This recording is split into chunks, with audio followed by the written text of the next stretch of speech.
Hello, everyone. Thank you so much for joining us today. My name is Ayola, and I'll be here doing this with Toby. Toby is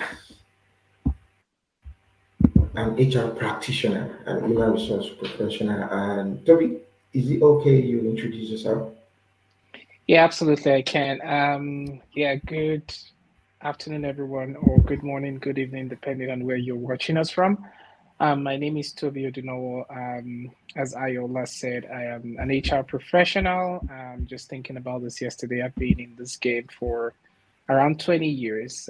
I currently work as a consultant with one of the big consulting firms here in Canada. And yeah, I'm pleased to be here to answer all the questions that Iola will bring up. And I'm hoping that the answers will also be valuable and useful to each and everyone.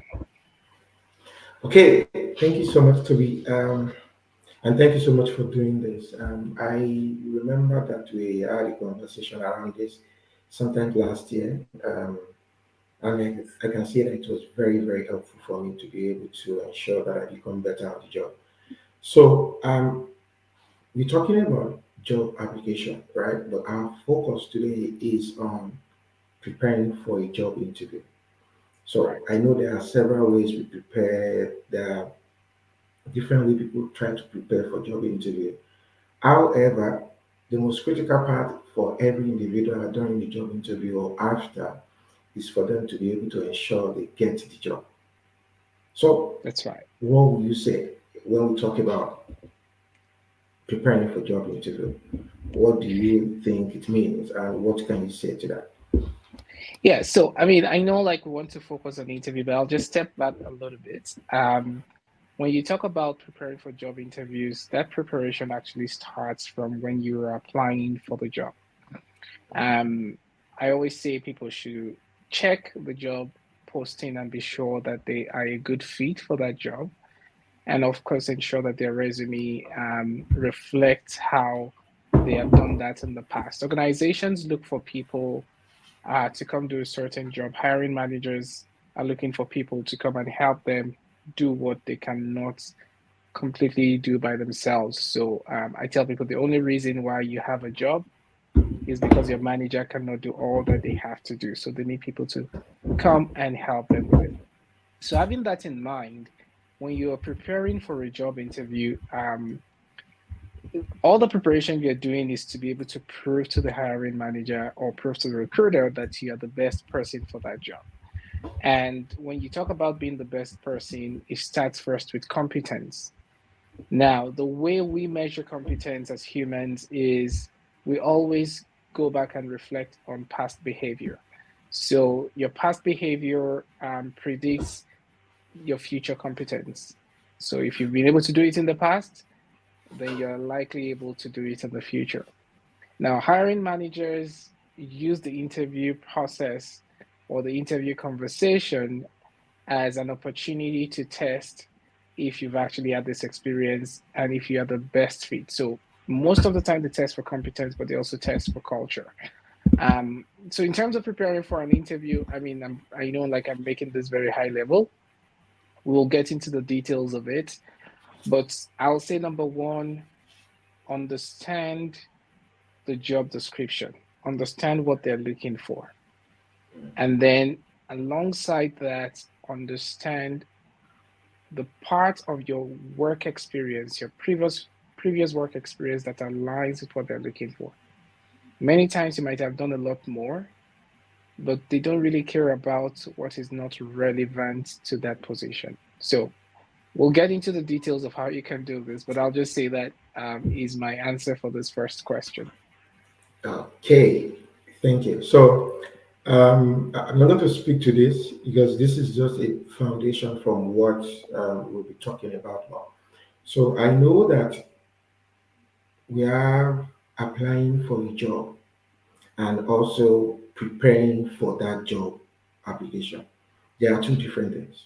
So the Yep. question is, how do I apply for a job? And then the job I apply for, how do I prepare enough for me to be able to ace the interview. Right. I mean, so applying for a job, your application will usually have your resume, sometimes a cover letter. That sometimes is controversial in terms of if hiring managers read cover letters or not. I would say yes or no, but some job applications will require a cover letter. But the major one that is essential to every job application is your resume. Now, when it comes to getting your resume ready, and for those that are probably new in Canada, or maybe they've been schooling here and they're now getting to the point where they want to apply for jobs, there is a format that is common and acceptable in Canada.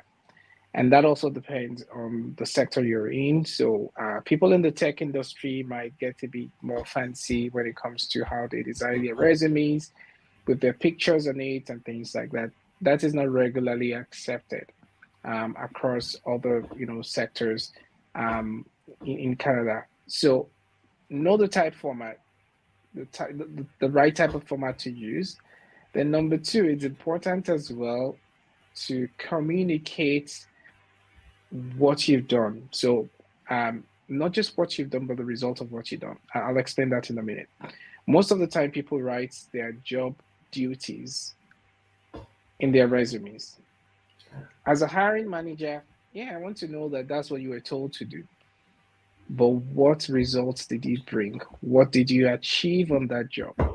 So it's important to include your achievements on the job. And when you're putting achievements on the job on your resume, it's important to quantify it. So because bringing in numbers, bringing in percentages, bringing in measures helps to give a context to what you've done. So if I say maybe I'm applying for a recruiting coordinator role or recruitment coordinator role, and I put something that says that interviews an average of 50 candidates in a month or in a week. The hiring manager that's reviewing their resume is getting some context. I'm like, okay, this is actually the capacity this person is able to handle. So that's the first part of it in applying. Then in preparing, I'll get to a bit more details. So most of the interviews that happen in this day and age are generally behavioral interviews. What do I mean by behavioral interviews? The interviewer is looking for examples of how you have demonstrated that competence in previous work experience or your current job. And to be able to successfully answer behavioral interviews, because behavioral interviews are meant for you to tell a story, not something that you kind of figured out, but a real story. So there's something called the STAR approach. It means that STAR will stand for situation, task, action, and results. There are other people that have a variant of that. I've seen the SHARE approach, which means, situation, hindrance, action, results, and experience, which generally means like, okay, what did I learn from it? What did I take away from that situation, right? But this is the best way to answer questions that in a behavioral interview. Behavioral interview questions will start with, can you tell us a time when you did A, B, C? Right. In now answering that question, you will start with, oh, there was a time I was asked to do this task. That is the situation. Oh, you probably can enlarge, a little bit, expand a little bit on that by saying, it was at a time when the organization was going through XYZ. And then what was the task? What was I asked to do? I was asked to create, review this data and create this report so that can be an insight. So that was your task. What action did you take?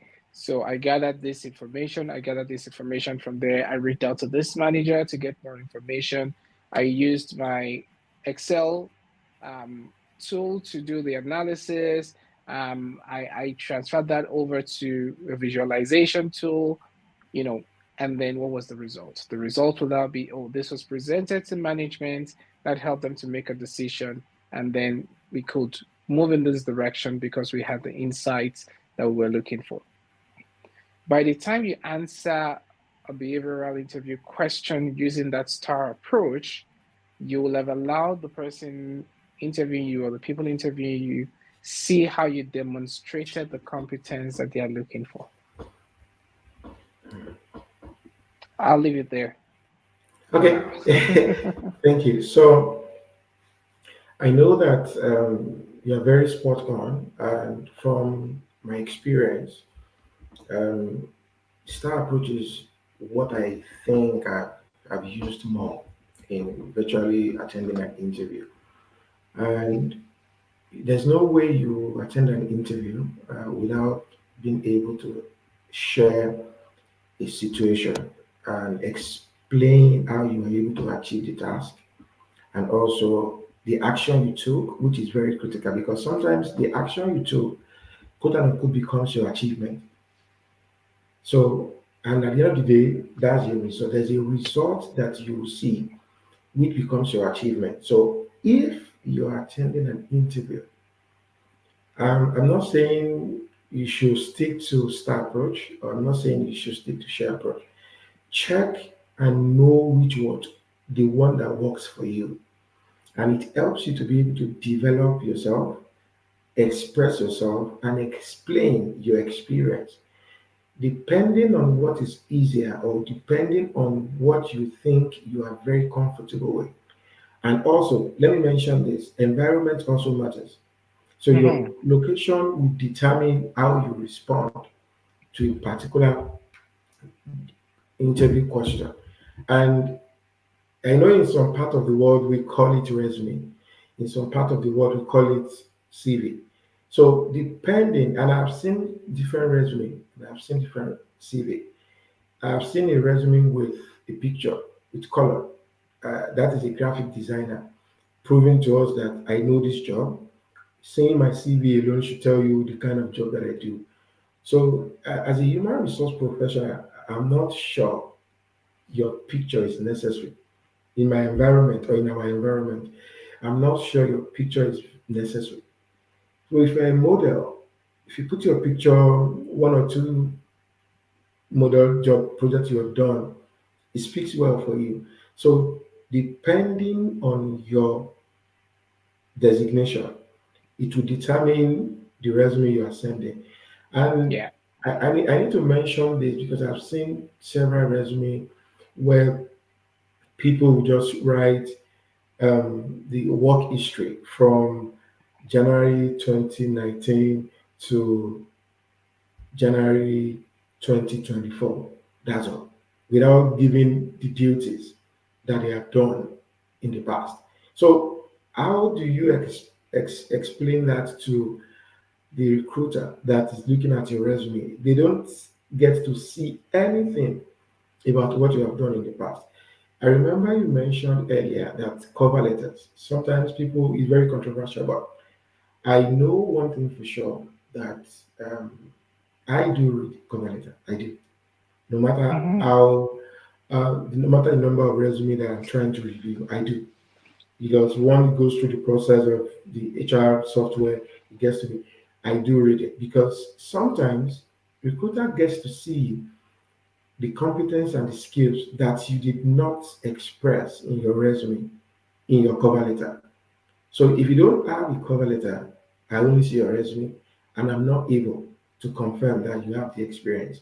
Or candidate will explain further what they have done and their experience in their cover letter.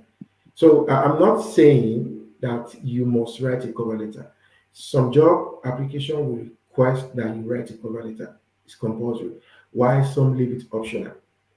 The what Toby said from the beginning is to be able to understand and know the information required, which I know they are very simple, and most of the time we take it for granted.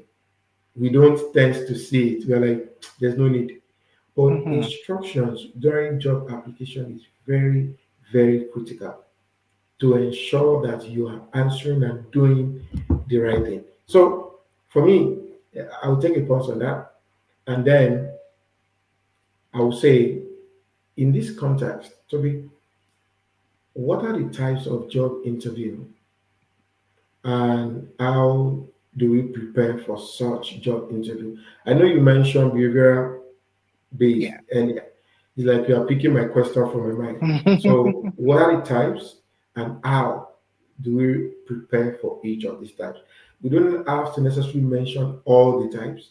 I know Yeah. there are common ones, so we can speak to the common um, types of Yeah. interview and then how do we Absolutely. prepare for each. Absolutely. Yeah. So I will. Yeah. I've talked about behavioral interview. I'll come back to that as well. But before that, so I'll just say three major ones. I'll just kind of highlight. There's a traditional interview, which basically there are a list of questions.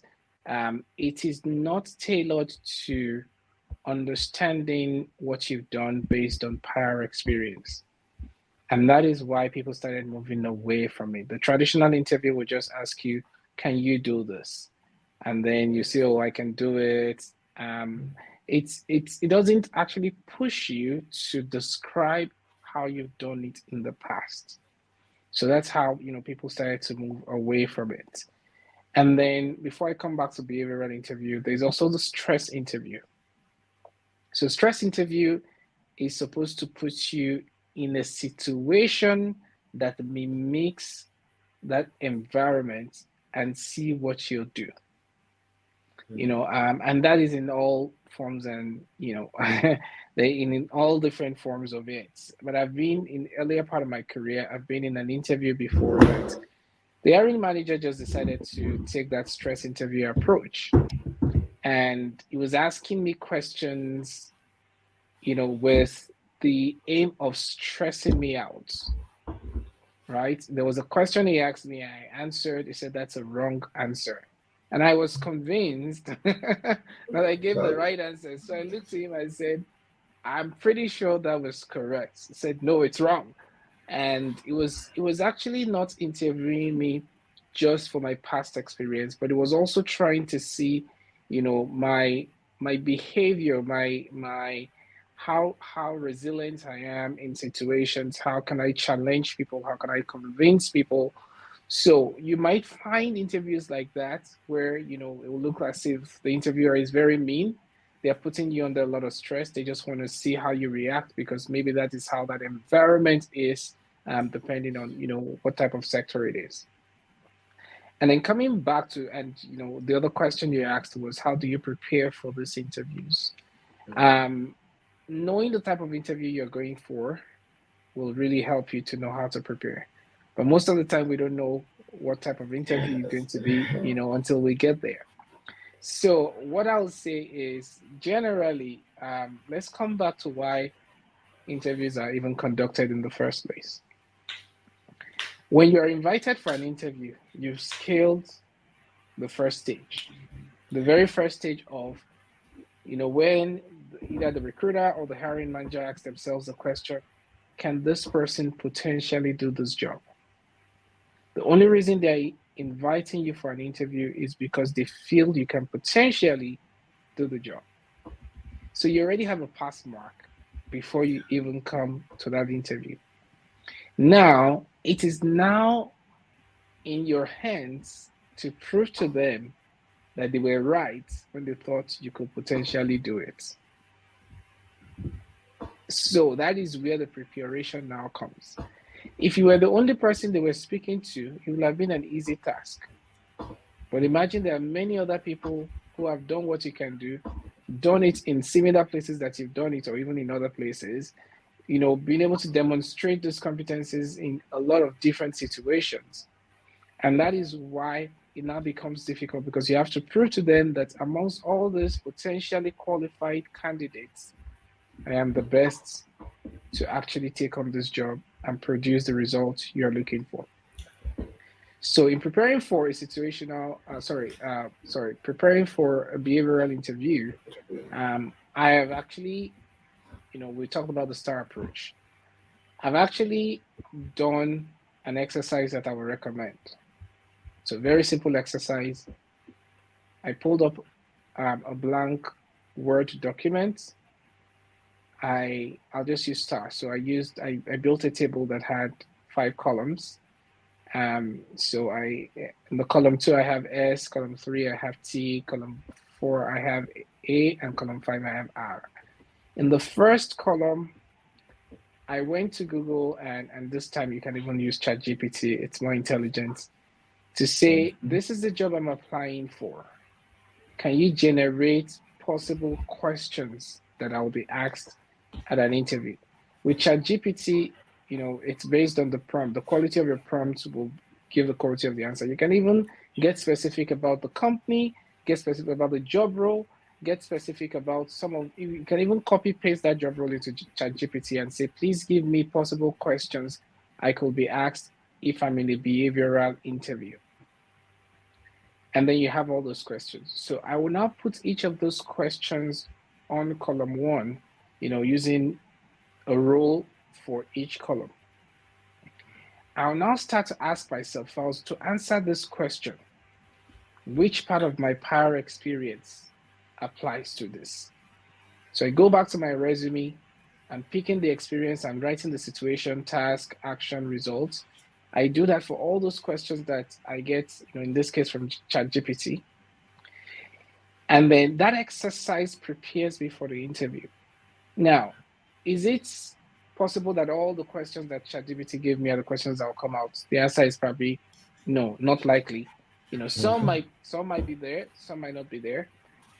But that exercise of going through allows me to reflect on my past experience and practice how to explain my experience by looking at situation, task, action, and results.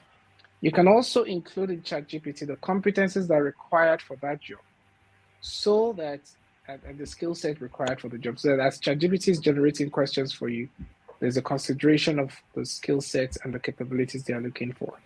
So you're able to almost create a scenario of that interview before you step into the interview room, whether it's virtual or in person.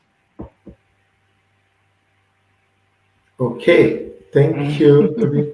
So I think from what you said, you ended your response with virtual or in person. I'll come to that.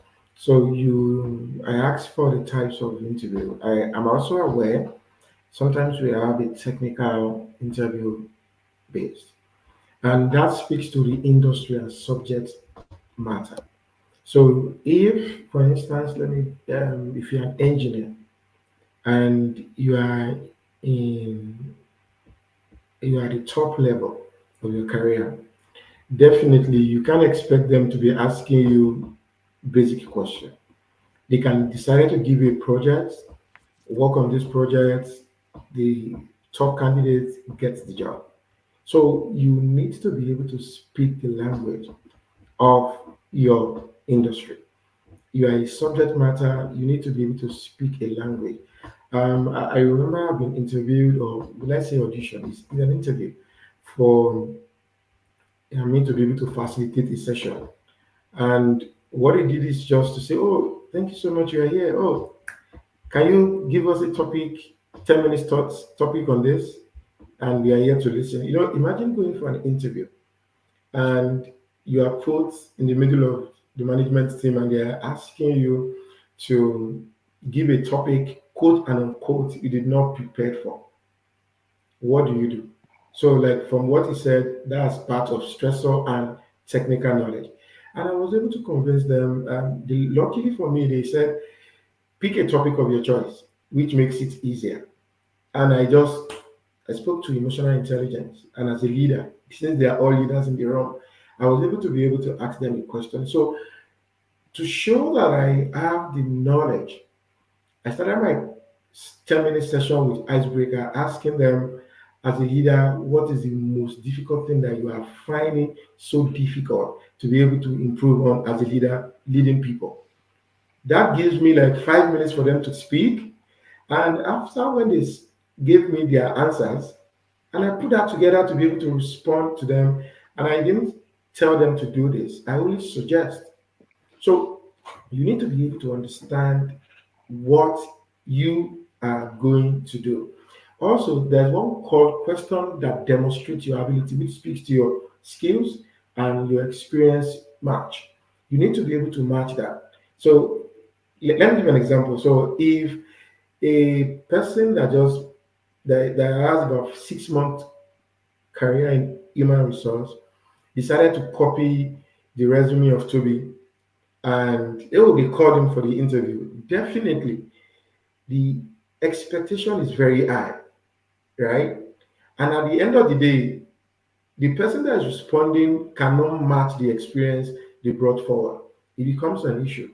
So also, Toby mentioned ChatGPT. When you put in all these questions, likely you might have likely questions. You might have an idea of the question they will ask you. You might have a likely answer to it. And I can say this that no one can over prepare for an interview. You just need to prepare. And the same thing that I've seen in 5 P's proper preparations prevent poor performance. So prepare. If you need to check on one or two people to be able to guide or do a mock interview for you, do it. It helps. And at the end of the day, you'll be able to see. And the way I always approach my interview is for me to be able to check all this type of interview and pick top 5 or top 6 and just prepare for it in that space. That helps me to be able to have an idea when I get to the interview table. If they are trying to just speak to my behavior, I respond, my personality, I respond.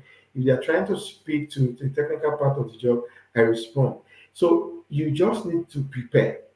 I think I said in my last session that looking for a job is a job on its own.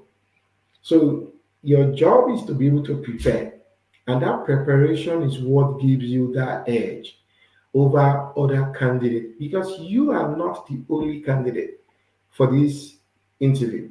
I would say understand that you are not the only one because there are several candidates that screened in.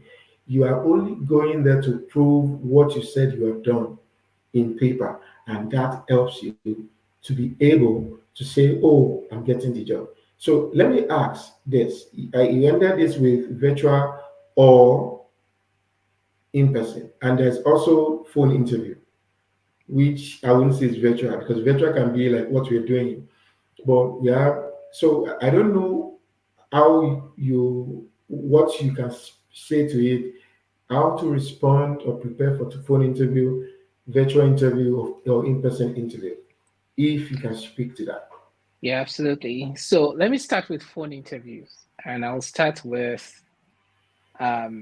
I'll start with the things that make the obstacles when it comes to phone interviews.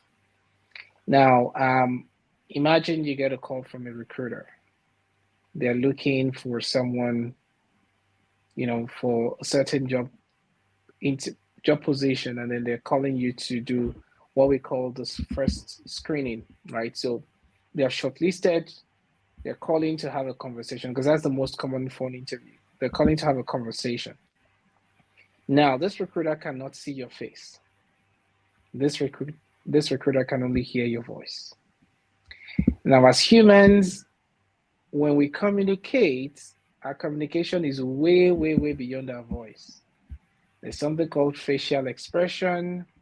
There are things that we read because communication is not just talking. So the person you're talking to is also reading the context, your emotions, your actions, your reactions, to be able to actually get a full context of what you're saying. Right? Let me give a very interesting example here. So if I walked into a room that had a Nigerian and a Canadian that has always been in Canada, and I look at the Nigerian and I say 419, and then I look at the Canadian and also say 419, the Canadian will just say, "What number are you talking about?" But the Nigerian is going to look at me and say, "Are you calling me a crook?" Right? Because Mhm. it's Yeah. not just the words that we speak, there is a lot more to it. Now, our facial expression as well, that scenario I gave, depending on how I look, if I look at someone and I frown to say 419, and I look at the other one, I smile to say 419, the way they're going to read it will also be different. So, what I said, number one, denotes different contexts depending on where the person is from, what the person has experienced, depending on what I said mean to that person. But also the way I say it, if they're able to see my face, it also kind of helps them to interpret what I'm communicating. Now, with phone interviews, there's no seeing of any faces. However, your tone also helps to make the person get a context. I know many people might not believe this, but the person on the other side of the phone, when you're speaking with them, they know whether you are smiling or not smiling just by the tone of your voice. So, one of the things I advise people is if you're taking a phone interview, push in excitement. Yeah. Put excitement in your tone. If I get a call, hi Toby, is this Toby? I'm calling from ABC company. I know you applied for this role. I'd like to speak with you. I should say, oh yes, this is Toby. Oh, good afternoon. Thank you so much for calling me. That is a lot different from yes. Oh, this is Toby. Thank you for calling. The person would not feel that you are accepting them. There's it will be hard to build a connection. But when you're jovial on the phone and you express that in your tone in a phone interview, you're already building a connection with this person. This thing I'm telling you, I learned the hard way. I messed up a phone interview just because I knew the call was going to come, but I did not communicate my excitement in my tone. I could have been smiling, but my tone did not communicate that. So, apart from smiling, there's also another way to ensure that you must communicate your excitement in your tone. So that's what I would say for phone interviews. Phone interviews, be mindful of the fact that the person is not seeing you. They cannot read your facial expression, and you have to use your tone to communicate that. For virtual interviews, so that will be like a video interview, like what we're doing now.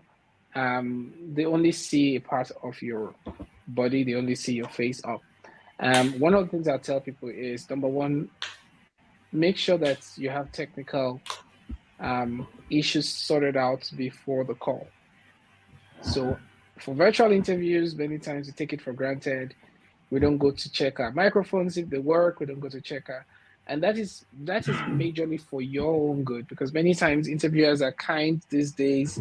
They'll tell you, oh, take your time, no problem. Just um, take your time. Make sure we'll try and make this work.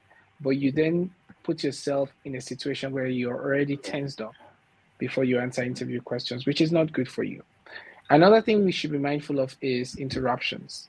The environment where sometimes you schedule interview with people, they're taking it in a place that is crowded, there is noise, there's a lot of so interviewers, they won't feel like you're serious, right? So make sure you get a good place. Make sure if you have kids, at least for that duration of the interview, someone helps to take care of your kids. There's no crying in the background. They can clearly hear you. There are no distractions. So there's a lot that comes into preparing for a virtual interview.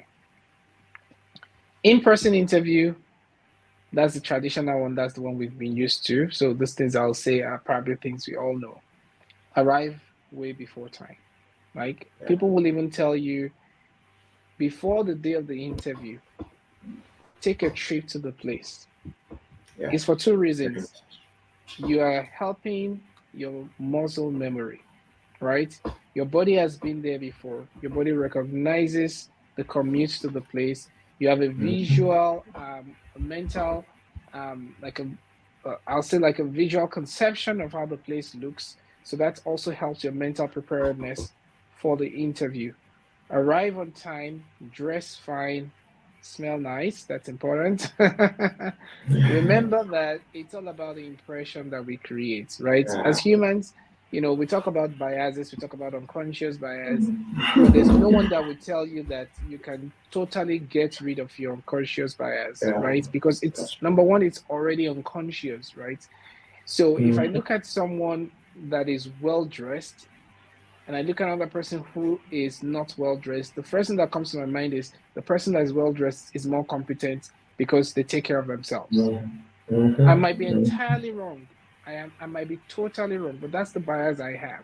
And because you're dealing with human beings who have to make decisions, then it's important for you to eliminate all those, you know, possible biases that you know that it's unconscious to them, it could happen.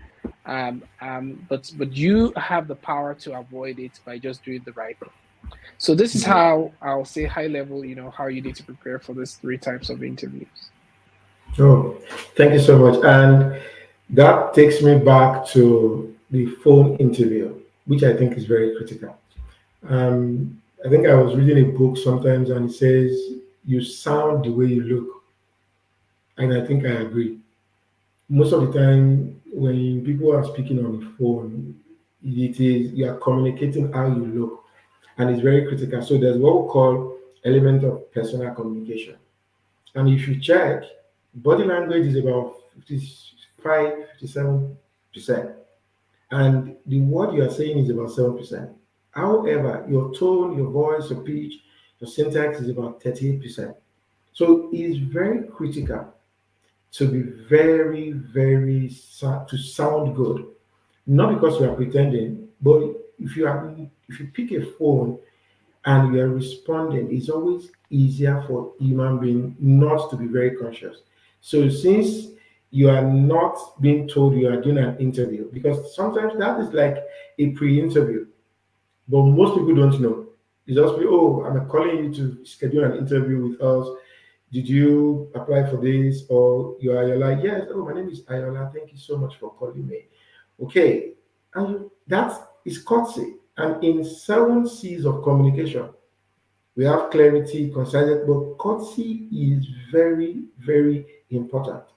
There's no point when your communication is complete and is clear, but there's no courtesy. Just a simple thank you for calling me, or when you are ending the call, thank you so much for reaching out today. I really appreciate your time. It's a very wonderful time talking to you. It goes a long way to say that you have the a good personality. That is where sometimes we try as much as possible to be unbiased. But if somebody has been very kind in their word, they have courtesy from phone interview, and on the day of the interview, oh, thank you so much. And there's one thing I will say during my interview, there is you can hardly get to my interview and not see water on the table. Just and I know the reason for that, and I know the reason why I always do that. And most of the time in my office, we always have chocolate. And I will also pick about four, five, six, drop on the table, pick one. So feel free to take. This is not part of the interview. It's just to make candidate to be warm and to make them feel comfortable at the interview. Because interview should not be about I want to break you. No, let's have the conversation. And you said dress well. Good. I'm not saying you wear this type of dress, but dress decently and dress well because it speaks well of you. Because the way you dress speaks a particular personality about you. People tend to like you. And let me also say, it's good to smell nice. And I also know that some interview that I've attended and done, I'll tell you this is a free scent area. So if they have sent you an email, please note, if they have sent you an email saying that um, don't wear perfume, please don't. Because if you do, there's no way they will not perceive it. So that means, quote unquote, you're not even following the instruction. There are some areas or there are some offices, is a free scent area. You don't need to do that. So if you see that in your instruction during the invitation, please don't do it because you will be the only one doing it in that environment, and that can trigger some people in that environment. So I will say again, ensure that when you receive an interview invite, try sometimes, it works. Try sometimes to read Go back, read aloud, so that you understand the communication that they have sent to you, the instructions. And we can never overemphasize this. You need to be able to arrive at your interview earlier. Is very critical. You can get to an environment where you need to be able to trek about 5, 7 minutes. If you are 10 minutes to your interview, there's no way you will not be agitated. So you need to be able to ensure that you arrive there. Like you said, if you can take a trip down a day before, please do. It's like you are communicating with the environment, trying to understand, oh, this is where I'm coming for an interview tomorrow. Is very, very vital to understand this. They are very simple, simple things, simple, simple steps, simple, simple instructions, simple instructions. However, sometimes we don't tend to respond to it. And in the process, because you are not going to judge yourself during the interview, people are watching what you're saying. If you are going to do a presentation, prepare. Because I can say maybe 80% of my interview comes with presentation because of the kind of interview that I do as a recruiter. So you need to be able to ensure that not at the interview table you are sending them your presentation. If they said a day before the interview, ensure you do that. Those are accumulations of you coming for the final stage of the interview physically to be able to express the things that you have done in the past. And I can say this again, please don't go late for an interview because you have an hour, for instance, or an hour, 15 minutes. You need to be able to get there on time to prepare you. The moment you are late for an interview, I can say for free that there is no way it's going to destabilize everything that you are prepared for because they'll keep waiting for you. You are there, you are missing out this, you can't respond because you need to catch your breath. Understand the simple instructions to be able to ensure either you are doing a physical interview or you are doing a virtual interview and phone interview. Let me say this. I had an experience with a candidate where the candidate was looking away from the camera. Please don't. Have an eye contact. It brings about confidence, about self-esteem that you are not running away to answer the question. Because if you are speaking to me, you should be able to have a conversation with me. And contact is very important. It is easier when we follow the simple steps. And at the end of the day, it's either you get a job or you don't get a job. But I can tell you for free, for every interview you attend, there is a lesson you will learn because of the preparation that you have had. I will pause on that. And if you can Can I do, just add a little bit to what you please go said? ahead. Please Yes, go ahead. so just two things that came in my mind. So when we're talking about phone interviews, Iola actually talked about the fact that the way you dress actually shows up. So I will advise that don't pick up a phone interview lying down on your bed. That's true. Your tone would not, it won't sound, you won't sound confident, you won't sound professional if you're lying down on your bed. Another thing I'll say just to add to this is, when we're talking about the fact that when you are going for an in-person interview or even a virtual interview, we talk about in-person, like go there the day before. But preparing for a virtual interview or an in-person interview, usually you will get an email that will tell you who the interviewers will be. Yes. Feel free to go and check their LinkedIn profile. I like to check. I'm a visual person. I like to see their faces, right? If they have pictures, sometimes I'm not snitching on people, but actually Google and their names to find what their digital footprint is. It kind of gives me a context. It makes me more comfortable because I've read about this person, maybe I've read about what they did. Sometimes you can bring in some of those conversations. I'll give an example. I did an interview.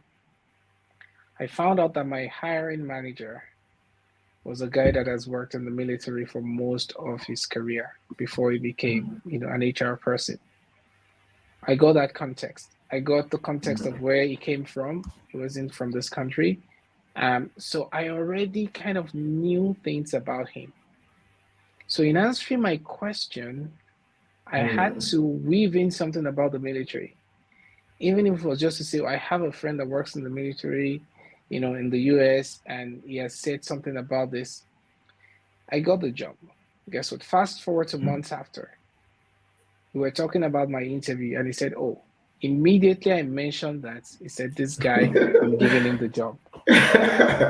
Well, very So true. learn to do your research so that you can appeal to the sentiment of your interviewer.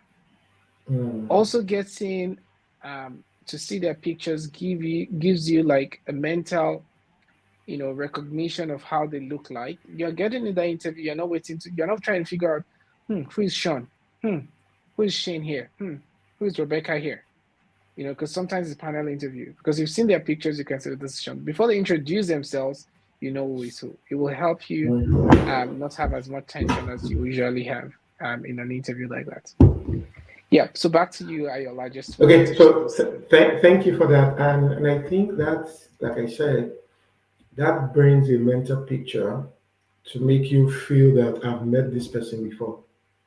So you don't have to be intimidated by their level or by their person. So it gives you that sense of belonging. Oh, I know this person, even if I've not met this person in In person. I'm person. seeing Yeah. person for the first time. However, you have something about them, you know something about them. And one critical thing that I remember being called for an interview. And like you said, I went back to my seat. I sat as if somebody is in my front and I was responding to that call. It's very, very important. Don't pick a call because your tone is different when you are lying down, and your tone is different from when you are standing or sitting. It gives you that simple way of responding because when you are lying down, there's a way your voice responded, even when you are not even aware. Because the person that is speaking at the other end is what who is going to check. Okay, why is this guy sounding so low? Not is not active. You can be very passive on phone, and you can also be very aggressive or active or assertive. Understand that when you pick a call, oh, if you need to even say, oh, can you give me like 30 seconds? Let me quickly get out of where I am, which I think is courtesy. So instead for you to be able to be picking the background noise, oh, please, can I quickly settle down? I'm standing at the moment. Can I get into my other office so that I can be able to respond to this? Is that okay for you? Can you give me like 30 seconds? I've never seen asking questions of such and they will say no. They say, oh, that's fine, 30 seconds. And in 30 seconds, you are in a closed room and you are able to respond perfectly because you quickly want to sit either on a chair or sit properly to be able to respond. And that helps you to get things done the right way. Okay, I'm going to ask this. I think I was having a conversation with few people, and one or two people were saying, I'm not sure it's necessary for a candidate asking questions during interview. And I look at the person, I smiled. So I'm asking you, I have my answers, I have my thought process, but what is the, why is it, sorry, not, let me use this, why is it so important to ask a question as a candidate during interview? Yeah, that's a very good question. And I've also had conversations with people about that. So, um, well, most interviewers now will, they'll get to a point where they will say, "Do you have any questions for us?" I recommend you wait till the end so you don't interrupt them by Mhm, sure, asking questions. So sure, they've asked you all the questions. They get to the point they ask you, "Do you have any question for us?" I believe that that is the opportunity to nail it down. sure. If you've done well at the interview, you have one more opportunity to nail it down. What do I mean by this? Um, this is an opportunity for you to show that you are already imagining yourself in that role. Hmm. If you say, "Oh, I don't have any question, thank you very much," you just missed No, an opportunity. no. I would recommend that you ask questions. I'm saying this very generically, but questions that I'll give examples, questions that make them start to think that this person is already thinking about this role. Yeah. So I don't believe you should ask textbook questions like, oh, what are your strategic objectives for next year? That is, I'll give you an example of one of the questions I asked. So this was years ago. I was interviewing for an oil and gas company that I work with. And when they asked me that question, when I got into the office for this in-person interview, I'd already been seeing banners, like roll-up banners that's talking about their strategy, strategic direction, something like that, and all of that. So knowing that that is their focus, that is what they're working on, that's probably what their HR leadership is looking at maybe every week or every 2 weeks, coming together to a strategic meeting to talk about it. I made sure I asked that. So, and I told them, I said, well, working into the office, I've been seeing these banners that are talking about this, new strategy. Um, can I learn more about that? And how will my role contribute to making this a success if I got the job? Hmm. When I asked that question, all of the leaders looked at themselves because we're Yeah. not expecting it. I Mm-hmm. always feel Mm-hmm. sometimes that that's my opportunity, to Yeah. revenge all the hard questions they've asked me. Sometimes you Yes. also throw them some, very intelligent questions, and then they looked and then they said to the head of HR like, "Oh, do you want to answer that?" And then he took his time. It's not because they didn't have an answer, but they were shocked that the candidates would have been mindful enough to have seen all of those Mm-hmm. things and come with a Mm-hmm. question that you'll expect him to ask on day one after he's Yeah. hired. So if you're Mm-hmm. hired for that job, the question I'll ask is, what are the kind of questions you're going to ask in your first week as you start to, integrate into that environment and learn about your job and start to do your job? Those are the questions you should ask when they tell you, do you have any question for us? Sure. Okay. This is very funny, and I think I've interviewed few candidates, and when we get to this part, they just, oh, thank you so much. I don't have any questions. I'm like, okay, that's fine. But I have discovered in my career that asking questions gives you the edge, and the panel the panel member tends to remember when they talk. Oh, that candidate that asked about our strategic goal. What have we done? Is there any challenges? Is there so it helps them to remember you, even if and let me say this. I think Toby, correct me if I'm wrong. That also form a perception about them when they are doing their rating. There are three. There are three panel members. When they are doing their rating, they will definitely discuss that a question. And I remember, I recall that I have asked a panel member, and I said, in this position, what have you been able to do to ensure that you lead people the right way? And the guy said, oh, people are the most difficult people, things to lead in life, blah, blah. And the guy started responding for a while. And he said, do you want to share your experience? Like you said, it's easier for you to check people if they have spent 10 years, 15 years, 20 years in an organization. And I've also asked based on that. I didn't even ask question around my job. I just generic question. Oh, you have spent like 20 years here. She looked at me and like, like, how do you know that? But because I've checked you out. So, like, okay, do you like it here? What is the culture like here? And she started, oh, working here is this, working here is that, blah. Because that also gives them the sense to speak. Because every panel member sometimes wants to speak, not only ask you a question. So if you don't ask them a question, it becomes that you don't allow them to speak, and there's no way they will speak to you if you tell them, oh, I'm fine. You have asked me all the questions, and I think you have answered all my questions. I don't have any questions. please no. Even if you are not asking questions around your job, look for something during the interview that speaks to the personality of that person, or you can even ask one person, not even all of them, or ask, oh, I will throw these questions to everybody in the panel, and they will respond each. And that gives them the sense, oh, this person knows what he's doing and is very good on the job. When they are doing their rating, I can say for free, we try not to be biased, but unconsciously, when we have that conversation, oh, I like her personality, very fantastic. And let me give an example for a customer service representation job, representative position. You can't but exhibit your good personalities. How do you respond to situation? How do you respond to a situation? How do you respond to customers? How do you respond to your client? How do you respond to the staff? That goes a long way to be able to put your picture and your name in their mind. I'll pause on that.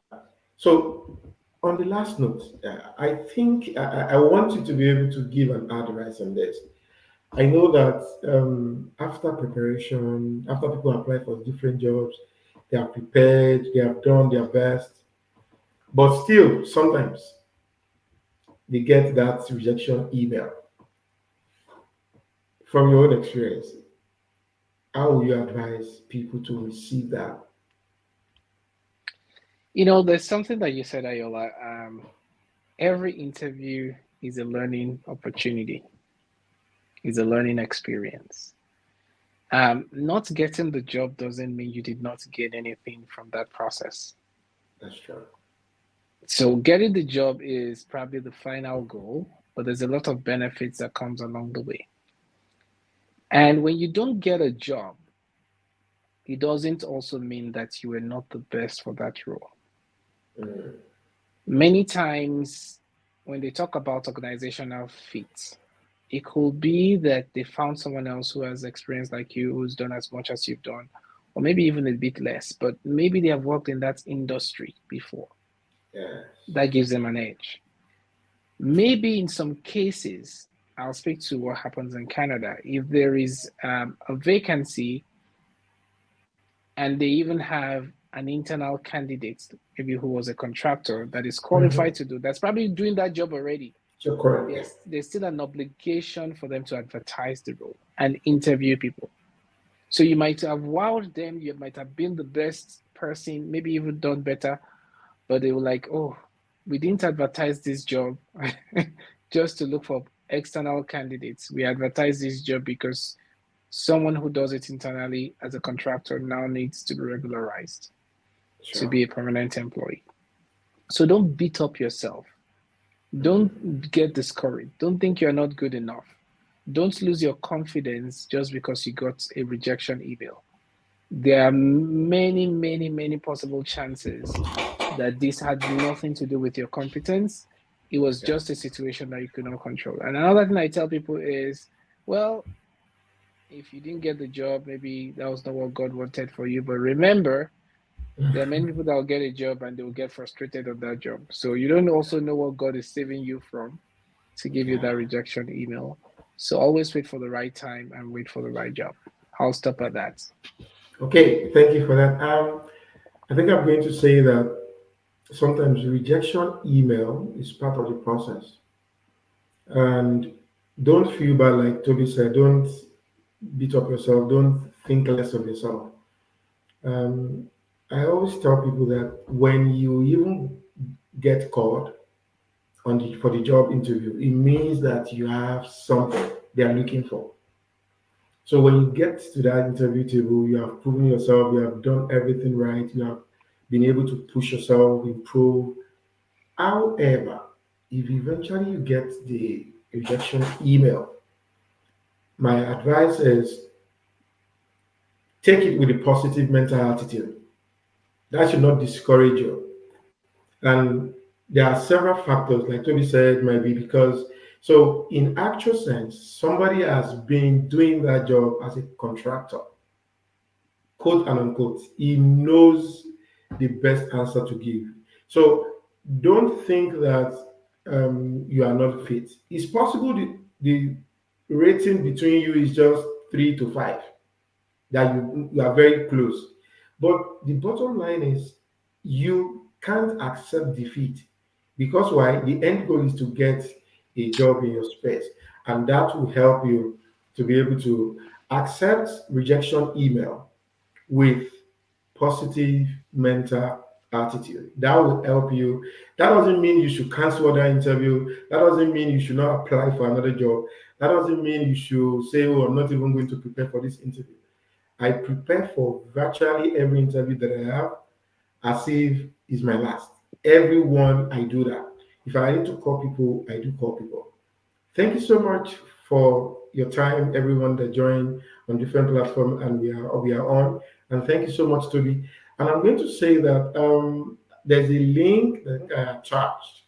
I don't know if it's currently showing on LinkedIn or YouTube or my Instagram page. If it's not showing, I'm going to pin it there. So there's a link that I believe that will help you. This is a session from Toby. It's on Udemy. You can quickly click on the link and you pay something for it. It's It's not free, free. actually. Sorry, It's it's free. free. This is free. Toby, Yes. thank you so much for this. Thank you. I thought it's paid for. Thank you so much for doing this. And he said it's free, and I will encourage you to take that class. I took that class. It will help you.